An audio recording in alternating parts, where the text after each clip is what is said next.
Hi friends, welcome back to Reshma Gowda vlogs. ನಾನು ರೇಷ್ಮಾ. ನಾನು ಚೆನ್ನಾಗಿದ್ದೀನಿ, ನೀವು ಕೂಡ ಚೆನ್ನಾಗಿದ್ದೀರಾ ಅಂತ ಅನ್ಕೋತೀನಿ. ನಾನಿವತ್ತು ಮಧ್ಯಾಹ್ನದಿಂದ ವ್ಲಾಗ್ನ ಶುರು ಮಾಡಿದ್ದೀನಿ. ಮನೆ ಕೆಲಸ ಎಲ್ಲ ಮುಗೀತು. ಸ್ವಲ್ಪ ಗ್ರೋಸರೀಸ್ ಎಲ್ಲ ತಂದಿದ್ವಿ.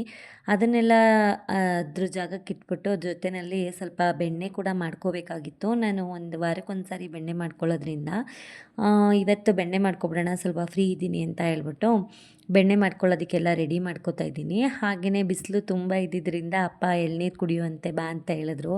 ಎಳ್ನೀರು ಕೂಡ ಕುಡ್ಕೊಂಡು ಬಂದ್ವಿ. ನಮ್ಮ ತೋಟನೇ ಇರೋದ್ರಿಂದ ಒಂದು 3 ದಿನಕ್ಕೆ 4 ದಿನಕ್ಕೆ ಒಂದು ಸಾರಿ ನಮ್ಮ ಮನೆಯವ್ರು ತಂದುಬಿಡ್ತಾರೆ ಎಳ್ನೀರನ್ನ. ಎಳ್ನೀರೆಲ್ಲ ಕುಡ್ದಿದ್ದಾಯಿತು.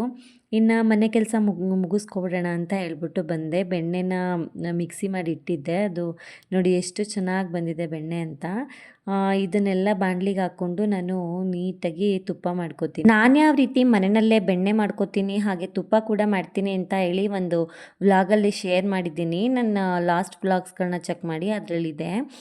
ಮನೆಯಲ್ಲೇ ತರುವಂತಹ ಹಾಲಿಂದ ಕೆನೆ ಎತ್ಕೊಂಡು ನಾನು ಈ ರೀತಿ ಬೆಣ್ಣೆ ಮಾಡ್ಕೋತೀನಿ. ಒಂದು ವಾರಕ್ಕೆ 15 ದಿನಕ್ಕೆ ಒಂದು ಸಾರಿನಾದರೂ ಮಾಡ್ಕೋತೀನಿ. ತುಪ್ಪ ನಮ್ಮನೇಲೇ ಆಗಿರೋದ್ರಿಂದ ಎಷ್ಟು ಚೆನ್ನಾಗಿರುತ್ತೆ ಅಂದರೆ ತುಂಬಾ ಚೆನ್ನಾಗಿರುತ್ತೆ.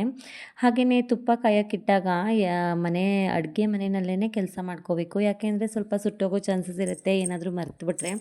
ಸ್ವಲ್ಪ ಜಾಸ್ತಿ ಲಾಂಗ್ ಪ್ರೋಸೆಸ್ಸಲ್ಲಿ ಮಾಡೋದ್ರಿಂದ ತುಪ್ಪನ ಆ ಟೈಮಲ್ಲಿ ವೇಸ್ಟ್ ಆಗುತ್ತೆ ಅಂತ ಹೇಳ್ಬಿಟ್ಟು ಈ ರೀತಿ ಒಂದು ಗ್ರೋಸರೀಸ್ ಎಲ್ಲ ತಂದಿದ್ನಲ್ಲ ಅದನ್ನೆಲ್ಲ ರೀಫಿಲ್ ಮಾಡಿ ಎತ್ತಿಟ್ಕೋತಾ ಇದ್ದೀನಿ. ನಾನು ಅದನ್ನ ಇಡೋಕ್ಕೆ ಅಂತಲೇ ಈ ರೀತಿ ಒಂದು ದೊಡ್ಡ ವಾರ್ಡ್ರೋಬ್ನ ಮಾಡ್ಕೊಂಡಿದ್ದೀನಿ ಅಡುಗೆ ಮನೆಯಲ್ಲಿ. ಅಲ್ಲಿ ಪ್ಯಾಕೆಟ್ಗಳೆಲ್ಲ ಹಂಗೆ ಎತ್ತಿಟ್ಕೋತೀನಿ. ಅದನ್ನು ನಾನು ಖಾಲಿ ಆದಾಗೆ ಬಾಕ್ಸಿಗೆ ತುಂಬಿಟ್ಕೋತೀನಿ. ಹಾಗೆ ತುಪ್ಪ ಕೂಡ ರೆಡಿ ಆಯಿತು. ಎಷ್ಟು ಚೆನ್ನಾಗಿ ಘಮ ಘಮ ಅಂತಿತ್ತು ಅಂದರೆ ತುಂಬಾ ಚೆನ್ನಾಗಾಗಿತ್ತು ತುಪ್ಪ. ಅದನ್ನು ಕೂಡ ಬಾಕ್ಸಿಗೆ ಫಿಲ್ ಮಾಡಿಕೊಂಡು ಇನ್ನು ಒಂದು 4 ಗಂಟೆ ಆಗ್ತಾ ಬಂತು. ಇನ್ನು ಮಕ್ಕಳು ಸ್ಕೂಲಿಂದ ಬರ್ತಾರಲ್ಲ, ಬರೋ ಅಷ್ಟರಲ್ಲಿ ಏನಾದರೂ ಸ್ನ್ಯಾಕ್ಸ್ ಮಾಡೋಣ ಅಂತ ಹೇಳ್ಬಿಟ್ಟು ಗೋಬಿ ಮಂಚೂರಿ ಮಾಡೋಣ, ಎಲೆಕೋಸಿತ್ತು ಅಂತ ಹೇಳಿ ಕಟ್ ಮಾಡ್ಕೋತಾ ಇದ್ದೀನಿ. ಗೋಬಿ ಮಂಚೂರಿಗೆ ಎಲೆಕೋಸನ್ನ ಈ ರೀತಿ ಸಣ್ಣದಾಗಿ ಕಟ್ ಮಾಡ್ಕೋಬೇಕು. ಸಣ್ಣದಾಗಿ ಕಟ್ ಮಾಡೋಕ್ಕಾಗಿಲ್ಲ ಅಂದರೆ ಮಿಕ್ಸಿಲಿ ಕೂಡ ಚಾಪ್ ಮಾಡ್ಕೋಬೋದು, ಚಾಪರ್ ಜಾರ್ ಇರುತ್ತಲ್ಲ ಅದರಲ್ಲಿ.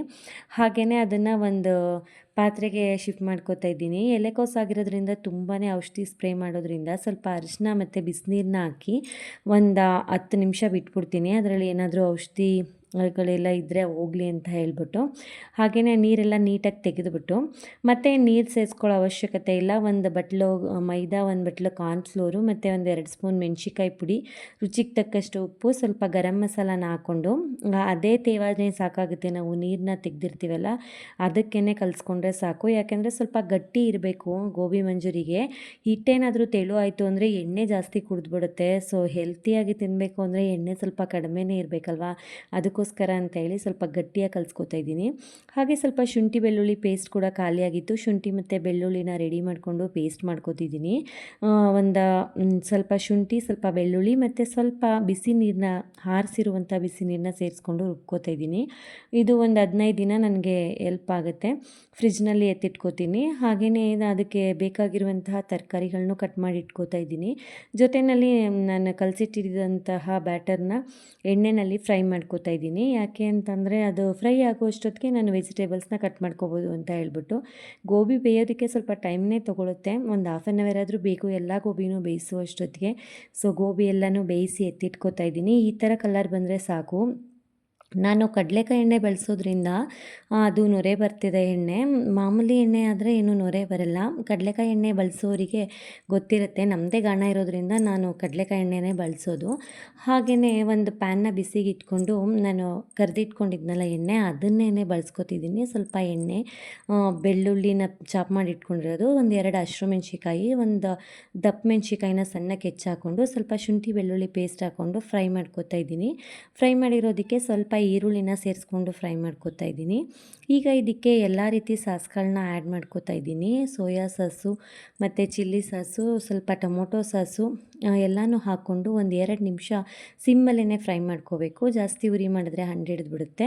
ಹಾಗೆಯೇ ಒಂದು ಬಟ್ಲಿಗೆ ಸ್ವಲ್ಪ ಕಾರ್ನ್ಫ್ಲೋರ್ನ ಹಾಕಿ ನೀರು ಹಾಕಿ ಕಲಸಿ ಸೇರಿಸ್ಕೊತಿದ್ದೀನಿ. ಹಾಗೆ ಒಂದು ಸ್ವಲ್ಪ ಮೆಣಸಿಕಾಯಿ ಪುಡಿ, ಗರಂ ಮಸಾಲ, ರುಚಿ ಹಾಕ್ಕೊಂಡು ಅದನ್ನು ನೀಟಾಗಿ ಫ್ರೈ ಮಾಡಿಕೊಂಡ್ರೆ ಸ್ವಲ್ಪ ಕುದಿ ಬಂದಮೇಲೆ ನಾವು ಮಾಡಿಟ್ಕೊಂಡಿರೋಂತಹ ಗೋಬಿನ ಸೇರಿಸ್ಕೊಂಡು ಫ್ರೈ ಮಾಡಿಕೊಂಡ್ರೆ ಗೋಬಿ ರೆಡಿ ಆಗಿಬಿಡುತ್ತೆ. ಹಾಗೆ ಇದಕ್ಕೆ ಸ್ವಲ್ಪ ಕೊತ್ತಂಬರಿ ಸೊಪ್ಪು ಕೂಡ ಸೇರಿಸ್ಕೊತಾ ಇದ್ದೀನಿ.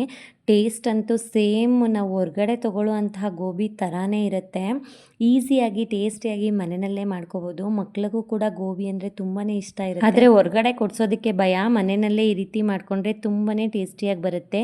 ಈ ವಿಡಿಯೋ ಇಷ್ಟ ಆದರೆ ಲೈಕ್ ಮಾಡಿ, ಶೇರ್ ಮಾಡಿ, ಸಬ್ಸ್ಕ್ರೈಬ್ ಮಾಡೋದನ್ನು ಮರಿಬೇಡಿ. Thank you all.